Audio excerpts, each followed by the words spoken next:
Chances are you've thrown these things in the trash without even knowing it. But if you use them like this, they'll spawn an electric arc, hot enough to melt any metal known to man and even turn rocks into lava. In this project, we're modifying a fire brick and some flashlight batteries to build an electrical arc furnace on a budget.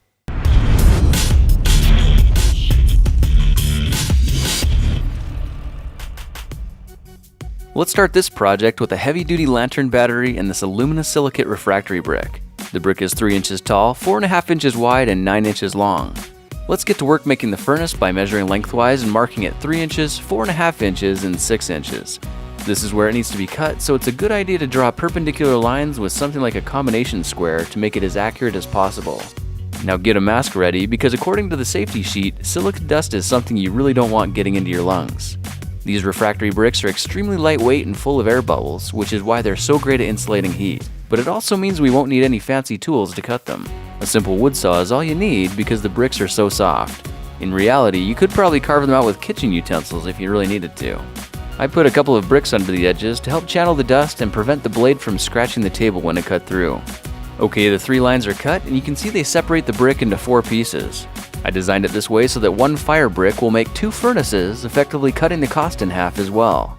Let's move on to carving out the reaction chamber and giving the furnace some special features. I'm using a 3/8 inch drill bit and a 2-inch Forstner bit I got at my local hardware store. The Forstner bit makes it easy to target the exact center of the brick and doesn't take much of an effort to begin chewing away at the refractory material. Drilling too fast could rip the brick apart, so let's take it slow and steady until the hole's around 2 inches deep, which should leave a 1-inch base of insulation at the bottom. Clean out the dust and you'll see we've got a nice little chamber for our reactions to take place. Now let's turn the brick on its side and use a 3/8 inch drill bit to burrow down near the top. When it penetrates into the chamber, keep going straight down into the other side, and when it pops out the bottom, gently push the bit outward to break through the wall, exposing the holes. Let's do the same thing with the front end of the furnace, except this time we're not going to go through the other side. We'll need to modify this hole by drilling inward at about a 45-degree angle until the tip of the bit meets the bottom of the chamber. If we carefully work the bit upward until it breaks loose and clean up the edges a bit, the bottom half of the furnace is finished and looks awesome. The holes on the sides are for the electrodes, and this last one has a dual purpose, for watching the reaction and pouring molten metals. Now the 2 smaller pieces are the lids for the furnace and should only need a very small modification. 2 3/8 inch holes drilled 1 inch from the ends and 3/4 of an inch from the sides to form a place where we can safely store the electrodes when they're glowing orange and too hot to put anywhere else. Speaking of electrodes, we're going to need carbon rods like these to strike the arc because they're the only things that'll handle the extreme temperatures.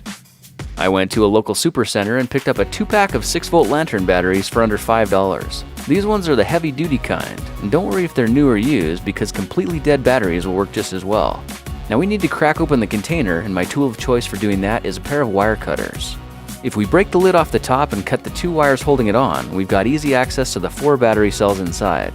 Go ahead and snip the wires connecting the cells together, then pinch the caps in the center and gently pry them upward. With a little bit of effort, they should pop right out of the casing, and just like that, you've got a carbon electrode ready to go. But that's not all. These batteries have all kinds of fun things hiding inside. The casings on these cells are made of zinc, and they're packed with manganese dioxide. So use something like a screwdriver to scrape around the inside, pulling all that crumbly gunk out. The manganese dioxide could be saved for other experiments, but in this project, we're just interested in the carbon rods and the zinc casings. And I'm really excited because we just scavenged 8 of them. Now just for fun, I wedged the zinc battery casings in my bench vise and started cranking to see if it would make the casings a bit smaller.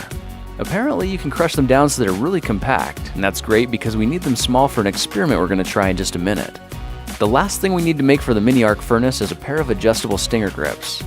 I made a trip to the hardware store for 2 5-foot lengths of 8-gauge stranded copper wire, 2 half-inch copper couplings, number 20 stainless steel hose clamps, and 2 sets of 6-inch locking pliers.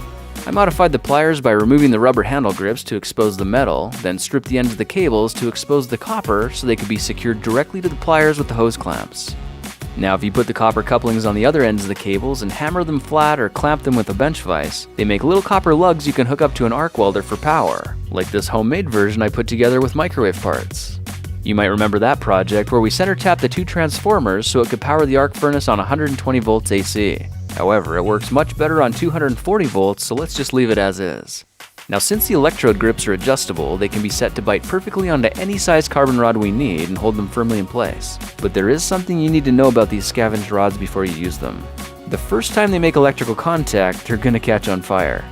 There's some kind of wax in the rods that bursts into flames as soon as they touch, and it'll take anywhere from 20 to 30 seconds to burn it all out. It generates a lot of heat and a lot of smoke, so try to do it outside and away from anything flammable. At this point, our mini arc furnace is completely ready for operation, so let's test it out with the zinc battery casings we scavenged earlier. With one casing in the chamber, let's go ahead and set the lid in place, then power up the arc welder so the electrodes are charged and ready for action. The magic happens when the rods are pushed through the holes on the sides and suddenly bump into each other, striking a dangerous and blindingly hot arc of electricity. In less than 10 seconds, you can see the rods are already blazing hot, and amazingly, the metal is already liquefied. 8 casings later, the chamber is full of liquefied zinc, so now that it's runny, let's test out the functionality of our built-in pour spout. This is how easy it is to transfer molten metal from the mini arc furnace into makeshift ingot molds. Now, zinc has a relatively low melting point, but this furnace is resilient enough to tackle high temperature metals like copper and even steel as well. So if you're in the mood to see glowing streams of molten copper or sparks flying around the room, look for those extreme experiments in another project video. Alright, our zinc muffin is hardened, so let's knock it out of the muffin tray with a screwdriver, then dip it into a bowl of water to quickly cool it the rest of the way. The result is a beautiful chunk of solid zinc to add to our homemade metal collection. As a word of caution, if you breathe in any of the zinc oxide fumes when melting zinc, there's a small chance of catching metal fume fever. So if you're recycling zinc yourself, be sure to wear a respirator or do your experiments outside to reduce the risk. Well, now you know how to extract carbon electrodes from old flashlight batteries and carve insulating fire bricks into custom arc reaction chambers. By the way, if you cut the brick into 3-inch blocks, you'll get 3 furnaces, and you can even modify them to hold graphite crucibles for smaller experiments. Well, that's it for now. If you like this project, perhaps you'll like some of my others. Check them out at thekingofrandom.com. Hey guys, thanks for watching. This has been one of my favorite projects so far, and I'd love to hear whether you liked it as well, so leave me a message in the comments. If you want to check out some of my other project videos, I recommend the ones over here on the side, and if you haven't already, please subscribe because I put out a new video every 5 days. Now, some of you have told me you're not getting notified of my new releases, so I'm going to show you how to fix that right now, but you have to be on a computer to do it. Look under this video for the subscribe button. If you're not subscribed, the button will be red, so click to subscribe, then look for a little gear icon next to it. Click the gear icon and check the 2 boxes that say send me updates and show only uploads in feed. If you're lucky enough to have a menu option, change it from occasionally to always and then click save and you're done. That's how to do it. So take 10 seconds right now to update your settings on my videos and you'll never miss an upload again. Thanks again for joining me in this project and I'll see you in the next video. Talk to you then.